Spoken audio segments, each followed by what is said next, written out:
Hello everyone, welcome to dream ASO. अगर आपने dream ASO को सब्सक्राइब नहीं किया है तो सब्सक्राइब कर लें, क्योंकि इस चैनल पर हम कोई भी न्यूज़ हो टीचिंग एग्जाम से रिलेटेड या फिर कोई भी गवर्नमेंट जॉब से रिलेटेड उस पर हम वीडियोज़ लेकर के आते रहते हैं और आपको टाइम टाइम पर अवगत कराते रहते हैं।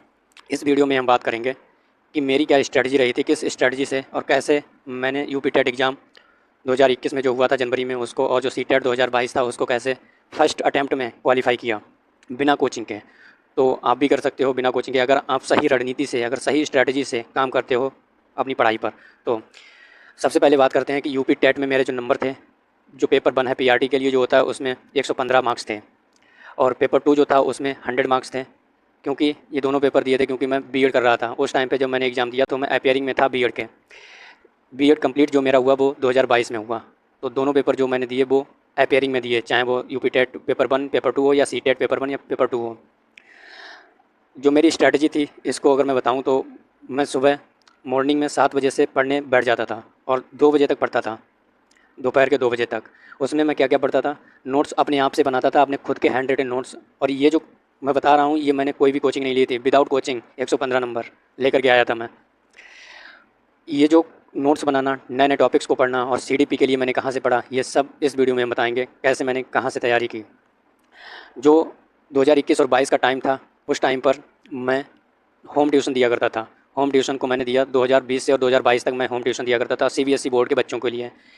क्लास 10th तक मैं होम ट्यूशन दिया करता था। उस टाइम पे क्या होता था कि जो सिलेबस था बहुत ही ज़्यादा वास्ट था। अब तो रेशनल कर दिया है, रेशनलाइज कर दिया है, सिलेबस को कम कर दिया है सीबीएसई बोर्ड में भी।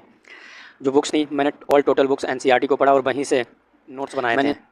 और जो, क्योंकि मैथ्स और साइंस में मुझे कभी भी इतनी ज़्यादा दिक्कत हुई नहीं, क्योंकि मेरा जो बैकग्राउंड था, जो मैंने 10th और 12th और बीएससी वगैरह की थी ये मैंने मैथ्स और साइंस से ही की थी, और जो बीएड था वो भी मेरा साइंस से ही था। तो इसी वजह से मुझे मैथ्स और साइंस में कभी भी दिक्कत हुई नहीं। और बेसिक नॉलेज के लिए जो मैथ्स मैंने पढ़ा था वो 6, 7, 8 और 9, 10 ये 5 क्लासेस के मैथ को मैंने पढ़ा था। ज़्यादा हार्ड मैथ नहीं आता है, बस बेसिक आपको आना चाहिए, वही इसमें पूछते हैं।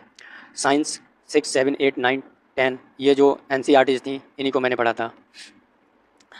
और जियोग्राफी के लिए जो 6 to 8 जियोग्राफी होती है और 9 to 10 जो जियोग्राफी होती है। साइंस देखो, पीआरटी में क्या होता है कि सिलेबस बहुत मायने रखता है। सिलेबस जो होता है उसमें 5 कैटेगरी में आता है। 30 नंबर का मैथ आता है, 30 क्वेश्चन का साइंस आता है। और साइंस मतलब कि आपका ईवीएस में ही काउंट हो जाता है। आपका जो पर्यावरण होता है वो 30 नंबर का आता है। हिंदी आती है आपकी 30 नंबर की, इंग्लिश आती है आपकी 30 नंबर की जो लैंग्वेज 2 में होती है, ठीक है। सीडीपी आती है आपकी 30 नंबर की। तो ये 5 सब्जेक्ट आते हैं आपके। जो हिंदी होती है उसके लिए भी मैंने किसको पढ़ा था, एक तो जो क्लास 8 की व्याकरण की बुक होती है उसको मैंने पढ़ा था।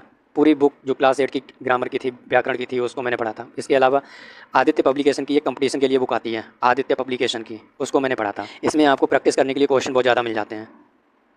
और इंग्लिश के लिए जो मेरी तैयारी थी, मेरी स्ट्रेटजी थी, वो मैंने क्लास 6, 7 और 8 की जो ग्रामर आती है एनसीईआरटी उसको पढ़ा था। 9th 10th इसमें मैंने इग्नोर कर दिया था, क्योंकि यहीं से मेरे बेसिक्स जो थे यहीं से क्लियर हो गए थे। इसी वजह से मैंने, जब मैं पढ़ा रहा था तो मुझे इतनी ज़्यादा मेहनत भी नहीं करनी पड़ी, क्योंकि जो बच्चों को पढ़ाता था भाई उससे मेरी रिवीजन हो जाती थी, और कोई नई चीज़ थी और वो भी मुझे पता लग जाती थी। अगर कोई आप ऑनलाइन बैच खरीदना चाहते हो तो आप वहाँ से भी कर सकते हो। हालांकि मैंने कोई भी ऑनलाइन बैच नहीं खरीदा था, क्योंकि मैं सेल्फ स्टडी में ज़्यादा विश्वास करता हूँ। और अगर कभी कोई दिक्कत आती भी थी तो यूट्यूब पे जा करके सर्च करके वो उस टॉपिक को क्लियर कर लेता था। सेल्फ स्टडी की मैंने, आप अगर बैच लेना चाहते हो तो आप बैच ले सकते हो बिल्कुल। और अगर आप चाहते हो कि मैं आपको बता दूं कौन सा बैच बेस्ट है, किसका, कौन सी कोचिंग का, तो मैं उसके ऊपर एक सेपरेट वीडियो ले आऊँगा कि कौन सी कोचिंग बेस्ट है टीचिंग के मामले में। और अगर आप यूट्यूब पर पढ़ना चाहते हो तो यूट्यूब पर जो टॉपिक वाइज कराते हैं उनको आप प्रीफर करो। आपको बहुत से चैनल मिल जाएंगे जो प्लेलिस्ट बना दिए हैं वो, और अभी जब एग्ज़ाम की डेट आएगी तब वो स्टार्ट कर देंगे। लेकिन किससे बचना है, जो क्वेश्चन प्रैक्टिस कराते हैं, जो क्वेश्चन कराएंगे और उसी में उसका एक्सप्लेनेशन देंगे, उससे बचना है आपको। वहाँ से प्रैक्टिस नहीं करना है, ठीक है। वहाँ से केवल और केवल आपके टाइम की ख़राबी होगी और वहाँ से आपको कुछ भी नॉलेज नहीं मिलेगी। जो टॉपिक वाइज पढ़ाता है आपको, वहाँ से आपको यूट्यूब से पढ़ना है, ठीक है। मेरी जो स्ट्रैटेजी थी वो इस तरह से थी। और सीडीपी के लिए अगर मैं बताऊं कि मैंने कहाँ से तैयारी की थी, तो सीडीपी के लिए एक चैनल है, लेट्स लर्न करके है। लेट्स लर्न करके चैनल है, उस पर 47 वीडियोज़ की एक प्लेलिस्ट बनी हुई है। उस प्लेलिस्ट को मैंने देखा था और वहीं से नोट्स बनाए हुए थे मैंने, जिसमें पढ़ाती हैं हिमांशी मैडम। अब तो वो खैर कैरियर विल पर पढ़ाने लगी हैं। तो उनकी एक 47 वीडियोज़ की प्लेलिस्ट थी, उसी को मैंने बार बार देखा और वहीं से मैंने नोट्स बनाए। और प्रैक्टिस के लिए मैंने क्या किया था कि टेक्स्ट बुक का मॉक टेस्ट मैंने खरीद लिए थे। वहाँ से मैंने टेक्स्ट बुक के मॉक लगाए थे बहुत ज़्यादा। वहाँ से मुझे काफ़ी नॉलेज मिली थी और कॉन्फिडेंस भी बूस्ट हुआ था, जिससे कि पता लगता है वहाँ पर क्या है कि आप अगर तैयारी करते हो और आप मॉक लगा लेते हो तो आपको पता लगता है कि जो मैं तैयारी कर रहा हूँ, जो मैं तैयार कर रहा हूँ वो हाँ एग्ज़ाम में पूछा जा रहा है, उसी से क्वेश्चन बन रहे हैं, ये होता है। इसके लिए और आप बुक खरीदना चाहो तो मैग्रॉ हिल की आती है, मैग्रॉ हिल, ये बुक बेस्ट है। इसमें आपको ज्योग्राफी और जो इन्वायरमेंट होता है उसके बारे में सब अच्छी तरह से दिया होता है, वहाँ से आप भी पढ़ सकते हो। इसमें जो क्वेश्चन होते हैं 150 क्वेश्चन टोटल आते हैं पेपर 1 में, और इस तरह से मेरी कुछ स्ट्रैटेजी थी जो मैंने आपको इस वीडियो में बता दी। मिलते हैं नेक्स्ट वीडियो में, थैंक यू।